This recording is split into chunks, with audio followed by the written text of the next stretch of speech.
Hello friends, INR சீரியலில் என்ன நடக்குதுன்னு பார்க்கலாம் வாங்க. வீடியோவை ஸ்கிப் பண்ணாமல் கடைசி வரைக்கும் பாருங்கள். இப்போது நம்ம வானதி நம்ம பாண்டிக்கிட்ட விளையாடிக்கிட்டு இருக்காங்க. நம்ம பாண்டி இருந்துட்டு, இங்கே பாரு வானதி, விளையாடிக்கிட்டு இருக்காத, நீயும் நானும் ரிலேஷன்ஷிப்பில் இல்லை, நீ நானும் ஒன்றும் சேரவே இல்லை, அப்புறம் எப்படி நமக்கு குழந்தை பிறக்கும், நீ எப்படி ப்ரெக்னெண்ட்டாக இருப்ப அப்படின்னு சொல்லி கேட்கவும், இங்கே பாரு பாண்டி, இங்கே பார், என் மேலே சந்தேகப்படுற வேலைலாம் வச்சுக்காத, நான் உன் மேலே ரொம்ப நம்பிக்கை வச்சுக்கிட்டு இருக்கேன் பாண்டி, நான் உன்னை தான் கல்யாணம் பண்ணிப்பேன், உனக்காக நான் நம்ம வீட்டில் எவ்வளோ கஷ்டப்பட்டுக்கிட்டு இருக்கேன் தெரியுமா, எவ்வளோ பிரச்சனைகளை சந்திச்சுக்கிட்டு இருக்குன்னு உனக்கு தெரியுமா பாண்டி, நான் ப்ரெக்னெண்ட்டாக தான் இருக்கேன் பாண்டி அப்படின்னு சொல்லிட்டு ஏமாத்துறாங்க.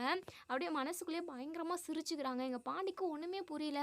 இங்கே பாரு வானதி, எனக்கு படபடன்னு வருது, எனக்கு ஒன்றுமே புரியல அப்படின்னு சொல்லிட்டு சொல்லவும், அதுக்கப்புறம் நம்ம வானத்தி இருந்துட்டு உண்மையை சொல்லிடுறாங்க.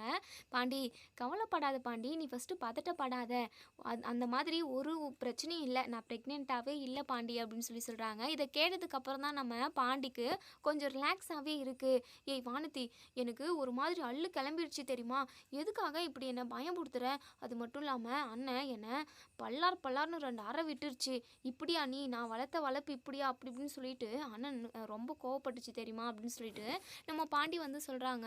சாரி பாண்டி, என்னால் தான் உனக்கு அடியெல்லாம் விழுந்துச்சு, சரி எதுக்காக நீ ப்ரெக்னெண்ட்டாக இருக்குன்னு சொல்லி சொன்ன அப்படின்னு சொல்லி பாண்டி கேட்கவும், அது ஒன்றும் இல்லை பாண்டி, எங்கள் வீட்டில் எனக்கு கல்யாணம் ஏற்பாடு பண்ணிட்டாங்க, என் அண்ணன் இருக்கான்ல, அவனுக்கு உதவாக்கார ஒரு ஃப்ரெண்டு இருக்கானே, அவனுக்கு கல்யாணம் பண்ணி வைக்க சொல்லி என் அம்மா அப்பா எல்லாருமே முடிவு எடுத்துட்டாங்க. எனக்கே தெரியாமல் கோவிலுக்கு கூட்டிகிட்டு போயிட்டு கல்யாண ஏற்பாடு எல்லாமே பிரம்மாண்டமாக நடந்துக்கிட்டு இருந்துச்சு. எல்லாருமே கெஞ்சி கையில் விழுந்து காலில் விழுந்துன்னு சொல்லிட்டு எல்லாருக்கிட்டையுமே கெஞ்சி கெதறியாச்சு. ஆனால் யாருமே நான் அல்றதை கூட யாரும் கவனிக்க கூட இல்லை. நிறைய சொந்த பந்தமெல்லாம் வந்திருந்தாங்க தெரியுமா, எல்லாருமே எப்படா கல்யாணம் நடக்கும்னு பார்த்துக்கிட்டு இருந்தாங்க. கடைசி நிமிஷத்தில் எப்படி தப்பிக்கிறதுனே எனக்கு ஒரு யோசனையும் வரல. அதுக்கப்புறம் தாலி கட்டுற நேரத்தில் தான் டக்குன்னு ஒரு ஐடியா வந்துச்சு. நான் ப்ரெக்னெண்ட்டாக இருக்குன்னு சொன்ன உடனே என் ஃப்ரெண்டோட அண்ணன் அப்படியே பயந்துட்டு ஓடி போயிட்டு அங்கேருந்து, மற்றவனை லவ் பண்ணாலுமே ஓகே தான் அப்படின்னு சொல்லிட்டு தான் அவனும் நீயும் நானும் லவ் பண்ணுறோம்ல, அந்த விஷயமெல்லாம் தெரிஞ்சுக்கிட்டு தான் அவன் கல்யாணத்துக்கே ஓகே சொல்லியிருக்கான் போல். நான் ப்ரெக்னெண்ட்டாக இருக்குன்னு சொன்ன உடனே வந்த வழியை பார்த்து பதற அடிச்சுக்கிட்டு ஓடி போயிட்டான் அவன் அப்படின்னு சொல்லிட்டு சிரிச்சுக்கிட்டே சொல்லிக்கிட்டு இருக்காங்க. செம்ம வானதி, கரெக்டான டைமில் கடைசி நிமிஷத்தில் செம்ம யோசனை உனக்கு, நீ மட்டும் அப்படி சொல்லலை அப்படின்னா கண்டிப்பாக உனக்கு கல்யாணம் நடந்திருக்கும் வானதி, நீ என்னை விட்டு பிரிஞ்சு போயிருப்பில்ல அப்படின்னு சொல்லி சொல்லுவோம். இங்கே பாரு பாண்டி, மற்ற பொண்ணுங்கள மாதிரியெல்லாம் நான் கிடையாது, அவன் என் கழுத்தில் தாலியே கட்டியிருந்தாலுமே கழட்டி அவன் முகத்திலே போட்டுட்டு என் பாண்டி தான் எனக்கு முக்கியம்னு சொல்லிட்டு வந்திருப்பேன். அவன் நீ என்னை ஏற்றுக்கிறதுக்கு தயாராக தானே இருக்கேன் அப்படி இருந்தாலும் அப்படின்னு சொல்லி சொல்லவும், கண்டிப்பாக வானதி, ஏன்னா நீ உண்மையாகவே என்ன லவ் பண்ணுற, அது எனக்கு நல்லாவே தெரியும் அப்படின்னு சொல்லி பேசிக்கிட்டு இருக்காங்க. வானதி, நீ எப்போவுமே கொஞ்சம் உஷாராகவே இரு அந்த வீட்டில் அப்படின்னு சொல்லி சொல்லுவோம். சரி பாண்டி, நான் உஷாராக தான் இருக்கேன், இருந்தாலும் ஏதாவது ஒரு வேலையை பண்ணிக்கிட்டே இருப்பாங்க எங்கள் வீட்டில் இருக்கவங்க, சீக்கிரமாக என்ன கல்யாணம் பண்ணிக்கோ பாண்டி, இந்த வீட்டில் நான் எத்தனை நாளைக்கு தான் சமாளிக்க முடியும் அப்படின்னு சொல்லி சொல்லுவோம். இங்கே பாரு வானதி, முன்னாடி சொன்னது தான், அண்ணனுக்கு கல்யாணம் நடந்ததுமே கண்டிப்பாக உன்னை நான் கல்யாணம் பண்ணிக்கிறேன் அப்படின்னு சொல்லிட்டு சொல்கிறாங்க. அதுக்கப்புறம் ஃபோனையுமே வச்சிடுறாங்க. இப்போது நம்ம சேரன் வந்து பாண்டி இப்போ வரைக்குமே தப்பாக தான் நினச்சிக்கிட்டு இருக்காங்க. பாண்டி இருந்துட்டு வீட்டில் உள்ள எல்லார்கிட்டையுமே என்ன நடந்தது அப்படிங்கிற விஷயத்த சொல்கிறாங்க. உடனே சேரன் இருந்துட்டு, பாண்டி சாரிடா, உன்னை நான் சந்தேகப்பட்டுட்டேன், உன்னை அடிக்கவும் செஞ்சுட்டேன், என்னை மன்னிச்சிடுறா அப்படின்னு சொல்லிட்டு சேரன் வந்து கேட்கவும், இங்கே பாருங்கண்ணே, அதெல்லாம் ஒன்றும் இல்லைங்கண்ணே, விடுங்க, ஒரு பிரச்சனை இல்லை அப்படின்னு சொல்லி சொல்லுவோம். இல்லைடா, நான் உன் மேலே சந்தேகப்பட்டிருக்க கூடாதுல்ல, என்னதான் இருந்தாலும் நீ என் தம்பி, கண்டிப்பாக அப்படி ஒரு தப்பு பண்ணியிருக்க மாட்டேன்னு சொல்லிட்டு நான் ஸ்ட்ராங்காக இருந்திருக்கணும், நான் சந்தேகப்பட்டு உன்னை அடிச்சிட்டனேன்னு எனக்கு ரொம்ப மனசு கஷ்டமாக இருக்குது அப்படின்னு சொல்லிட்டு ரொம்பவே ஃபீல் பண்ணுறாங்க. விடுங்க அண்ணே அப்படின்னு சொல்லிட்டு. இப்போது அங்கே ஐயனார் கோவிலில் எல்லா பூஜையுமே முடிஞ்சாச்சு. இப்போ எல்லாருமே வீட்டுக்கு கிளம்பி வந்துடுறாங்க. அதுக்கப்புறம் நம்ம சேரன் காலையிலே எழுந்திரிச்சதுமே வெஜிடபிள்ஸ், அதாவது காய்கறி எதுவுமே இல்லை அப்படின்றதுக்காக மார்க்கெட் போய் வாங்கிட்டு வரலான்னு சொல்லிட்டு சைக்கிளை எடுத்துக்கிட்டு வராங்க. போகிற வழியில் இங்கே வானதியை பார்க்குறாங்க நம்ம சேரன். வானதி சேரனை பார்த்ததுமே, அண்ணே நல்லா இருக்கீங்களா அண்ணே அப்படின்னு சொல்லிட்டு கேட்கவும், நான் நல்லா இருக்கம்மா, ஆமாம் உங்கள் வீட்டில் நிறைய பிரச்சனையாமே அப்படின்னு சொல்லி கேட்கவும், ஆமாண்ணே என்னென்னமோ நடந்து போச்சு அண்ணே, எனக்காக ஒரு விஷயம் நீங்கள் செய்கிறீங்களா அப்படின்னு சொல்லிட்டு நம்ம வானதி கேட்குறாங்க. சொல்லுமா, எதுவாக இருந்தாலும் நான் செய்கிறேன் அப்படின்னு சொல்லிட்டு சேரன் சொல்கிறாங்க. இங்கே பாருங்கண்ணே, நான் என் வீட்டில் எத்தனை நாளைக்கு என்னால் சமாளிக்க முடியும்னு தெரியல. அவங்க யாருக்காவது என்னை கல்யாணம் பண்ணி கொடுக்கணுன்னே இருக்காங்க. தயவு செஞ்சு நீங்கள் எனக்கு நல்லது பண்ணணும்னு நினச்சிங்க அப்படின்னா சீக்கிரமாக ஒரு கல்யாணத்தை பண்ணிக்கோங்கண்ணே. உங்களுக்கு கல்யாணம் நடந்து முடிஞ்சாதான் பாண்டி என் கழுத்துலேயே தாலி கட்டுவான் அப்படின்னு சொல்லிட்டு நம்ம வானதி சொல்கிறாங்க. நம்ம சேரனுக்கு ஒரு மாதிரி ஆயிடுது. சரிம்மா, கண்டிப்பாக நான் கல்யாணம் பண்ணிக்கிறேன் அப்படின்னு சொல்லிட்டு நம்ம சேரனுமே சொல்கிறாங்க. சேரன் பயங்கரமாக யோசிச்சுட்டு இருக்காங்க. நம்மளால தான் நம்ம தம்பிங்களோட வாழ்க்கை கெடுதோ, சரி சீக்கிரமாக நம்ம கல்யாணத்தை பண்ணிடணும், பாண்டியோட வாழ்க்கை நல்லா இருக்கணும் அப்படின்னு சொல்லிட்டு நம்ம சேரன் வந்து அந்த ஜாதகக்கார, அதாவது பொண்ணு பார்க்குறாங்களே புரோக்கர், அவங்கக்கிட்ட பேசுகிறாங்க. இங்கே பாருங்கள், எந்த பொண்ணாக இருந்தாலும் ஓகே தான் எனக்கு.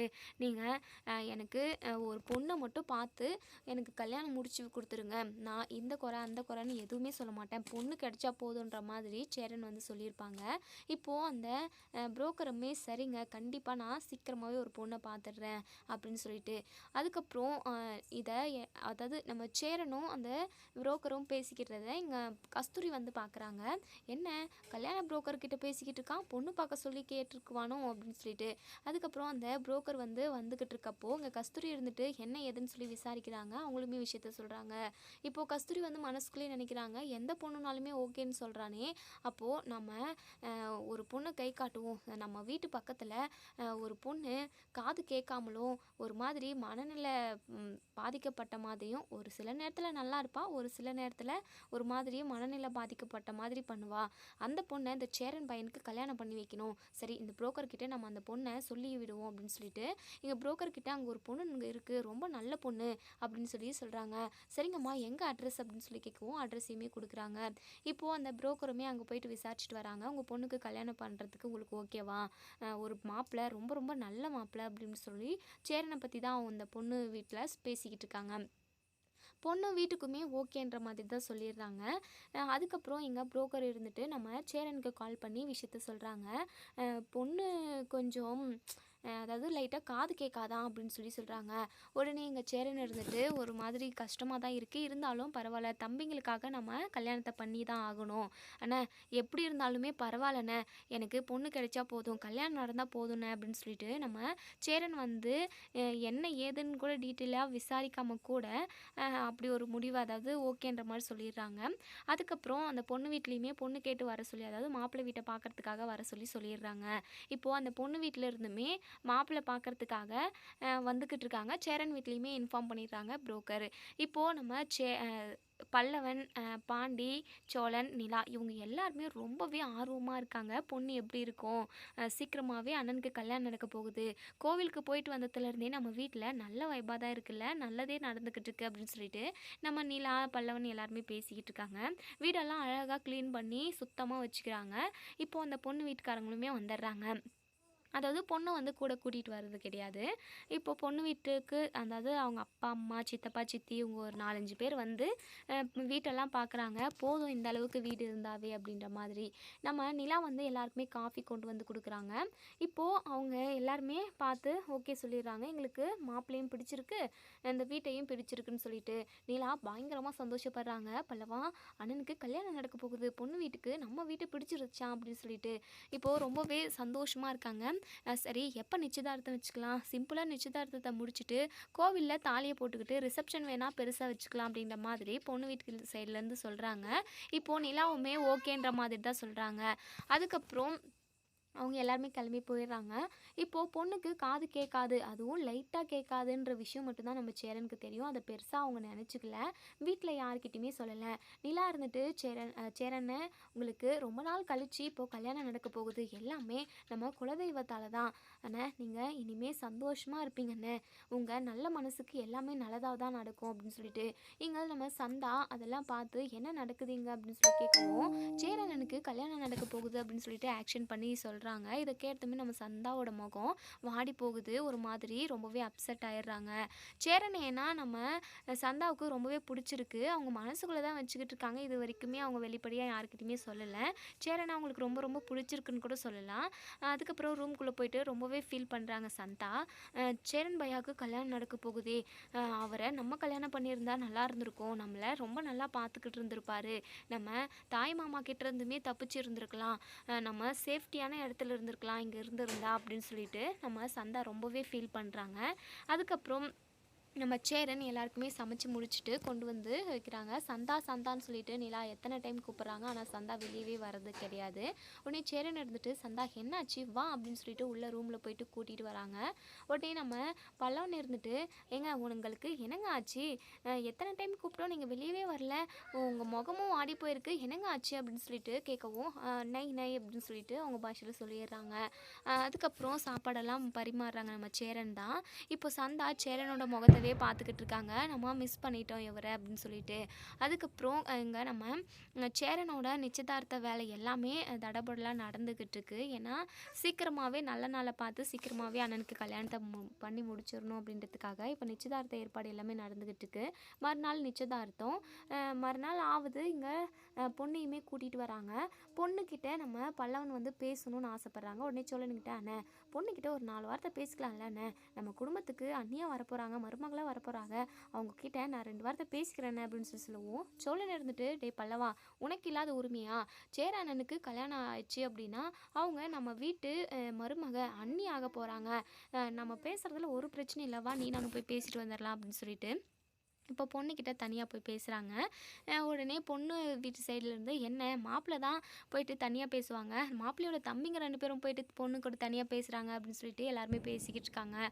இப்போது நம்ம பல்லவன் இருந்துட்டு ஏங்க உங்கள் பேர் என்னங்க அப்படின்னு சொல்லி கேட்கவும் ஒன்றும் புரியல, இப்படி இப்படி காதை வச்சு இப்படி இப்படின்றாங்க. நம்ம பல்லவனுக்குமே ஒன்றுமே புரியல. சோழன் இருந்துட்டு என்னடா பல்லவா அப்படின்னு சொல்லிட்டு தெரியலண்ணே, என்னவோ கையிலேயே ஆக்ஷன் பண்ணுறாங்க, ஆனால் நல்லா தான் பேசுகிறாங்க, நம்ம பேசுகிறது அவங்களுக்கு காதில் விழலையோ அப்படின்னு சொல்லிட்டு இருங்க நான் இன்னொரு டைம் பேசுகிறேன் அப்படின்னு சொல்லிட்டு நம்ம பல்லவன் இருந்துட்டு ஏங்க என் அண்ணனை உங்களுக்கு பிடிச்சிருக்கா அப்படின்னு சொல்லி கேட்கவும் ஒன்றுமே அப்படியே தெரியாத மாதிரி முழிக்கிறாங்க. ஏன்னா சுத்தமாகவே அவங்களுக்கு காதே கேட்காது.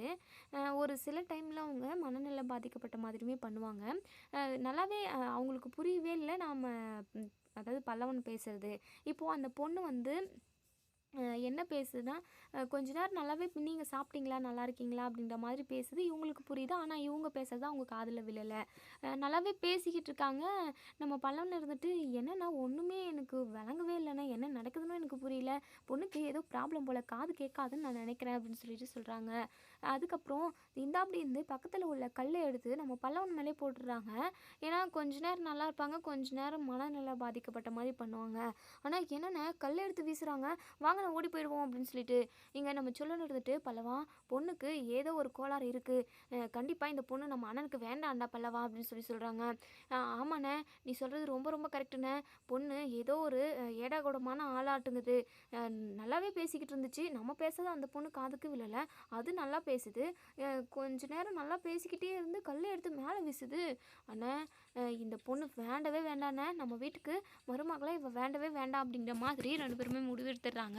சேரனை தனியாக கூட்டிகிட்டு வந்து அண்ணா என்னென்ன பொண்ணு அது, அந்த பொண்ணுக்கு காது கேட்கல, நல்லாவே பேசிக்கிட்டு இருந்தோம், அதுக்கப்புறம் பக்கத்தில் உள்ள கல்லை எடுத்து பல்லவனை அடிச்சிருச்சு அப்படின்னு சொல்லுவோம். இதை கேட்டதுமே சேரனுமே பயங்கரமாக ஷாக் ஆகுறாங்க. இல்லைடா சோளா, ஏன் கல் எடுத்து எறிஞ்சாங்கன்றது தெரியல, ஆனால் அவங்களுக்கு கொஞ்சம் காது கேட்காதான் அப்படின்னு சொல்லுவோம். இதை கேட்டதுமே நம்ம சோழனும் பல்லவனும் பயங்கரமாக ஷாக் ஆகுறாங்க. ஆனால் கொஞ்சம் இல்லை முழுசாகவே அந்த பொண்ணுக்கு காதே கேட்கல அப்படின்னு சொல்கிறாங்க. நம்ம சோழன் இருந்துட்டு இங்கே பாருண்ணே அந்த பொண்ணு வேண்டவே வேண்டாண்ணா, உனக்கு ஒரு நல்ல பொண்ணை பார்த்து நான் கல்யாணம் பண்ணி வைக்கிறேன் அப்படின்னு சொல்கிறாங்க. சேரன் இருந்துட்டு இல்லைடா சோழா, நான் அந்த பொண்ணவே கல்யாணம் பண்ணிக்கிறேன், எப்படி இருந்தானே எனக்கு கல்யாணம் நடந்தால் போதும், அதுவும் ஒரு பொண்ணு தானே, காது கேட்கலன்றதுக்காக அந்த பொண்ணை நம்ம ஒதுக்கி வைக்க முடியுமா, விலக்கி வைக்க முடியுமா அப்படின்னு சொல்லிட்டு வசனமெல்லாம் பேசிக்கிட்டு இருக்காங்க. உடனே சோழன் இருந்துட்டு அண்ணே போதும் நிறுத்துனே, இப்படி வத்த சொத்தெல்லாம் உனக்கு கல்யாணம் பண்ணி வைக்க முடியாது, உனக்கு என்னென்ன குறை, அழகுல குறையா இல்லை அறிவில் குறையா, உனக்கு எல்லாமே இருக்குது, எந்த குறையுமே கிடையாது, அப்படி இருக்கிறப்போ நீ என்ன இந்த மாதிரி ஒரு பொண்ணை கல்யாணம் பண்ணிக்கணும், வேண்டவே வேண்டாண்ணா அப்படின்னு சொல்லிட்டு நம்ம சோழன் வந்து ரொம்ப நேரமாக பேசிக்கிட்டு இருக்காங்க. நிலா இருந்துட்டு என்ன தனியாக போனவங்க இன்னுமே வரல, இந்த பொண்ணு வீட்டுக்கார வேறு இங்கே உட்காந்துருக்காங்க அப்படின்னு சொல்லிட்டு இப்போது ரூமுக்கு வராங்க. ஆனால் என்னென்ன ரொம்ப நேரமாக நீங்கள் உள்ளேருந்து வெளியவே வரல, பொண்ணு வீட்டுக்காரங்க எல்லாருமே அங்கே உட்காந்துருக்காங்க அப்படின்னு சொல்லுவோம். சோழன் இருந்துட்டு ஏங்க அது பொண்ணு வீட்டுக்கு அந்த பொண்ணு வீடே நமக்கு வேணாண்ணே, வேணாங்க, ஏன்னா அந்த பொண்ணுக்கு காது கேட்கல, மனநிலையும் சரியில்லை போல், ஏன்னா அது சரியில்லை அப்படின்ற மாதிரி நடந்த எல்லாத்தையுமே சொல்லவும் நிலாவுமே பயங்கரமாக ஷாக் ஆகுறாங்க. ஆனால் என்னென்ன இது அப்படின்னு சொல்லிட்டு நிலா வந்து கோவப்படுறாங்க. இருக்கட்டும் விடுமா, என் தம்பிங்களுக்கு சீக்கிரமாகவே கல்யாணம் நடந்தால் அவங்க எல்லாருமே நல்லா இருக்கணும்ல, வானதிக்கும் பாண்டிக்கும் கல்யாணம் நடக்கணும் அப்படின்னா ஃபஸ்ட்டு நான் கல்யாணம் பண்ணால் தானே பாண்டியுமே கல்யாணம் பண்ணிப்பான். நான் கல்யாணம் பண்ணாததுனால தானே அவன் இப்போ வரைக்குமே வானதி அதே வீட்ல விட்டு வச்சிருக்கான். வானதிக்குமே நெறைய பிரச்சனை அந்த வீட்ல. அதனால தான்ப்பா அப்படின்னு சொல்லவும், "அண்ணே அதுக்குன்னு உங்களுக்கு அந்த மாதிரி ஒரு பொண்ண கல்யாணம் பண்ணி வைக்க முடியுமாண்ணே? வேண்டவே வேண்டாண்ணே. உங்க நல்ல மனசுக்கு கண்டிப்பா நல்ல பொண்ணு கிடைக்கும்ண்ணே. எதுக்காக நீங்க அவசரப்படுறீங்க?" அப்படின்னு சொல்லவும், உடனே நம்ம பல்லவன் இருந்துட்டு, "ஆமாண்ணே, அந்த பொண்ணுலாம் எங்களுக்கு வேண்டவே வேண்டாம். நாங்க சொல்றத தான் நீ கேட்கணும். நான் போயிட்டு வெளிய இந்த சம்மந்தமே எங்களுக்கு வேண்டான்னு சொல்லிடுறேன்" அப்படின்னு சொல்லிட்டு, பல்லவன் வெளிய வந்து பொண்ணு வீட்டுக்காரங்ககிட்ட, "இங்க பாருங்க, என் அண்ணனுக்கு கல்யாணத்துல விருப்பம் இல்ல. எங்களுக்கு யாருக்குமே அந்த பொண்ண பிடிக்கல. தயவு செஞ்சு நீங்க வந்த வழிய பார்த்து போயிடுங்க" அப்படின்னு சொல்லிட்டு பல்லவன் சொல்லவும், பொண்ணு வீட்டுக்காரங்க பயங்கரமா கோவப்படுறாங்க. இங்க புரோக்கர் இருந்துட்டு, "என்னப்பா இது நல்ல இடம்னு சொன்னேன். இப்போ நிச்சயதார்த்தம் வரையும் வந்துருச்சு. இப்போ என்னடான்னா இப்படி பேசுறாங்க. நீ தானே நல்ல இடம்னு கூட்டிட்டு வந்த" அப்படின்னு கேட்கவும், இந்த புரோக்கர் இருந்துட்டு, "டே பல்லவா, என்னடா இவன்லாம் சின்ன பையன் சார். நீங்க அமைதியா உட்காருங்க. சேரனை கூட்டிட்டு வரேன்" அப்படின்னு சொல்லிட்டு சேரனை எல்லாருமே வெளியே கூட்டிட்டு வராங்க. என்னங்க நடக்குது இங்க அப்படின்னு கேட்கவும், உடனே புரோக்கரை பயங்கரமா திட்டுறாங்க நம்ம சோழன். "இங்க பாரியா, எல்லாமே உன்னால தான். என் அண்ணனுக்கு வத்தலும் சொத்தலுமா பொண்ணை கூட்டிட்டு வந்து நிக்க வைக்கிறீங்க. அந்த பொண்ணுக்கு காது கேட்காது, மனநிலை பாதிக்கப்பட்டிருக்கு" அப்படின்னு சொல்லிட்டு எல்லா விஷயத்தையுமே இங்க நம்ம சோழன் சொல்லவும், இதை கேட்டதுமே நம்ம புரோக்கர் இருந்துட்டு, "எல்லாமே தெரிஞ்சு தானே உன் அண்ணன் ஓகே சொன்னாரு" அப்படின்னு கேட்கவும், "என் அண்ணன் சொல்லுவாரு, அதுக்காக நீங்க இப்படி பண்ணி வச்சுக்குவீங்களா? ஏன் என் அண்ணனுக்கு ஏதாவது குறை இருக்கானே? வேணா நீங்களே அந்த பொண்ணை கல்யாணம் பண்ணிக்கோங்க" அப்படின்னு சொல்லவும், இதை கேட்டதுமே புரோக்கர் இருந்துட்டு, "என்னப்பா நீ இப்படி சொல்ற? எனக்கு கல்யாணம் ஆகி அந்த அளவுக்கு ஒரு பொண்ணு இருக்குப்பா. கல்யாண வயசுல ஒரு பொண்ணு இருக்கு. அப்படி அப்படி இருக்கிறப்போ எப்படிப்பா நான் அந்த பொண்ணை கல்யாணம் பண்ணிக்க முடியும்?" அப்படின்னு சொல்லவும், "சரி, உங்க பொண்டாட்டிக்கு ஏதாவது கால் இது இல்லாம இருக்கா? இல்ல காது கேட்காம இருக்கா? இல்ல கண்ணு தெரியாம இருக்கா?" அப்படின்னு கேட்கவும், "என்னப்பா என் பொண்டாட்டி நல்லா அழகா அம்சமா இருக்கா. அப்படி நல்லா இருக்கிறவள இப்படியெல்லாம் அபசகுட்டமா பேசுற" அப்படின்னு சொல்லவும், "இப்படி வாயால சொன்னதுக்கே உங்களுக்கு இவ்வளோ கோவம் வருதுன்னா, என் அண்ணன் எவ்வளோ அழகா இருக்கு, எவ்வளோ அறிவா இருக்கு, இந்த குடும்பத்தவே எடுத்து நடத்துது. இப்படிப்பட்டவருக்கு அந்த மாதிரி ஒரு பொண்ணை கல்யாணம் பண்ணி வைக்கணும்னு நீங்கள் மட்டும் நினைக்கலாமா? உங்களுக்கே ஒரு மனசாட்சின்னு வேண்டாம். ச்சீ அண்ணே, இந்த பக்கம் நீங்கள் இப்படிக்கா வந்தீங்க அம்புட்டு தான். ஒழுங்கா இங்கேருந்து போயிடுங்க. ஒழுங்கா இந்த பொண்ணு வீட்டுக்காரர் எல்லாரையுமே கூட்டிகிட்டு போயிடுங்க" அப்படின்னு சொல்லிட்டு சோழன் பயங்கரமாக கோவப்படுறாங்க. உடனே இங்கே நம்ம புரோக்கருமே அவங்கள எல்லாரையுமே கூட்டிகிட்டு போயிடுறாங்க. இப்போது நம்ம நிலா இருந்துட்டு, "இங்கே பாருங்கண்ணே, நீங்களாக பார்க்குற பொண்ணெல்லாம் எதுவும் வேண்டாம். புரோக்கர் பார்க்குற பொண்ணுமே எதுவும் வேண்டாம். இப்போ நம்ம சேரனுக்கு கல்யாணம் நடக்காதுன்னு தெரிஞ்சுக்கிட்ட சந்தாவுக்கு பயங்கர சந்தோஷமா இருக்கு. உடனே சந்தா இந்த சான்ஸை நம்ம மிஸ் பண்ணிடக்கூடாது அப்படின்றதுக்காக சேரன் கிட்ட "உங்களை எனக்கு ரொம்ப பிடிச்சிருக்கு" அப்படின்னு சொல்லிட்டு அவங்க பாஷையில் சொல்றாங்க. இதை கேட்டதுமே சேரன் பயங்கரமா ஷாக் ஆகுறாங்க. சோழன் "என்னண்ணா என்னென்ன சொல்லுது அந்த சந்தா?" அப்படின்னு கேட்கவும், "அண்ணே, அது சொல்லுண்ணே" அப்படின்னு சொல்லிட்டு திரும்ப திரும்ப கேட்குறாங்க. உடனே நம்ம சேரன் இருந்துட்டு, "என்ன சந்தாவுக்கு ரொம்ப பிடிச்சிருக்கான், என்னை கல்யாணம் பண்ணிக்கிறாளாம்" அப்படின்னு சொல்றாங்க. இதை கேட்டதுமே நம்ம சோழன் பயங்கரமா ஷாக் ஆகுறாங்க. "அப்புறம் என்ன, அந்த பொண்ணுக்கே ஓகே தானே, அப்போது நீங்கள் 2 பேரும் கல்யாணம் பண்ணிக்கோங்கண்ணே" அப்படின்னு சொல்லிட்டு சொல்லவும், "டேய் சோலா, என்னடா பேசிக்கிட்டு இருக்க? அனீஸு ரொம்ப ரொம்ப நம்பிக்கையாக நம்ம வீட்டில் சந்தாவை விட்டுட்டு போயிருக்கான். அது எப்படிடா நான் கல்யாணம் பண்ண முடியும்? அது சின்ன பிள்ளை, அதுதான் இன்னும் தெரியாமல் பேசுது அப்படின்னா அதுக்காக நம்மளும் அப்படியே இருக்க முடியுமா என்ன?" அப்படி இப்படின்னு சொல்லிட்டு நம்ம சேரன் வளவலன்னு பேசவும், உடனே நம்ம நிலா இருந்துட்டு, "இங்கே பாருண்ணே, கல்யாணம் பண்ணிக்கிற 2 பேருக்கும் பிடிச்சா போதும். எதுக்காக மற்றவங்களோட இதெல்லாம்? சரி, அவங்க அதான் அந்த அனீஷ் பையா கிட்டேயுமே நம்ம என்ன ஏதுன்னு கேட்டுருவோம். அவர் என்ன சொல்கிறாருன்னு பார்த்துட்டு அதுக்கப்புறம் உங்கள் 2 பேருக்கும் கல்யாணத்தை நடத்தி முடிச்சிடலாம். அது மட்டும் இல்லாமல் சந்தாவோட ஃபேமிலியில் உள்ள அவங்க யாரோ மாமான்னு ஒருத்தர் சொன்னாங்களே, அந்த அரசியல்வாதி, அவன் இங்கே வந்தாலுமே பெரிய பிரச்சனை தானே வரும். சந்தாவை கூட்டிகிட்டு போயிடுவாங்கல்ல.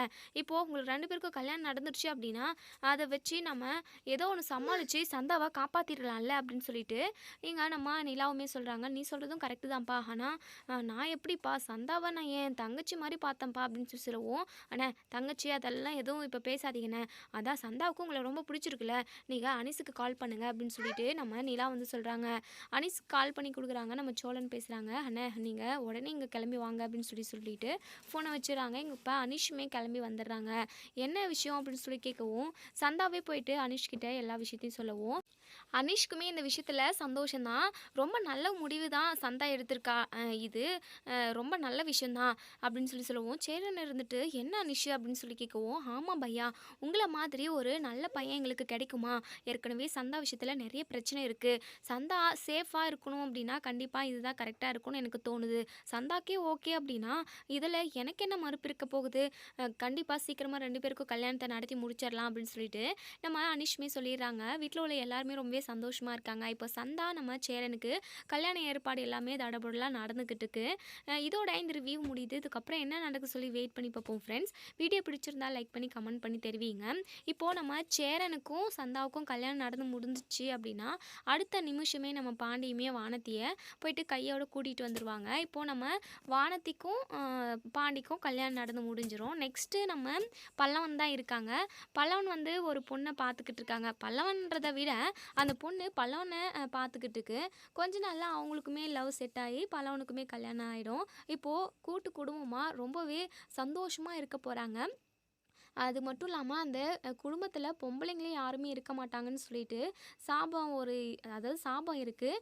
அதெல்லாம் எல்லாத்தையுமே மறைக்கிற அளவுக்கு அந்த வீட்டில் ஒவ்வொரு அதாவது ஒவ்வொரு ஜோடியுமே ஒவ்வொரு பொம்பளை பிள்ளைங்கள பெற்றாங்களுமா கூட அந்த குடும்பம் ஃபுல்லாக ரொம்பவே கூட்டமாக மாறிடும். ரொம்பவே சூப்பராக இருக்கும். இப்படியெல்லாம் நடந்தால் ரொம்பவே நல்லாயிருக்கும்னு நினைக்கிறவங்க இந்த வீடியோவுக்கு லைக் பண்ணி தெரிவிங்க.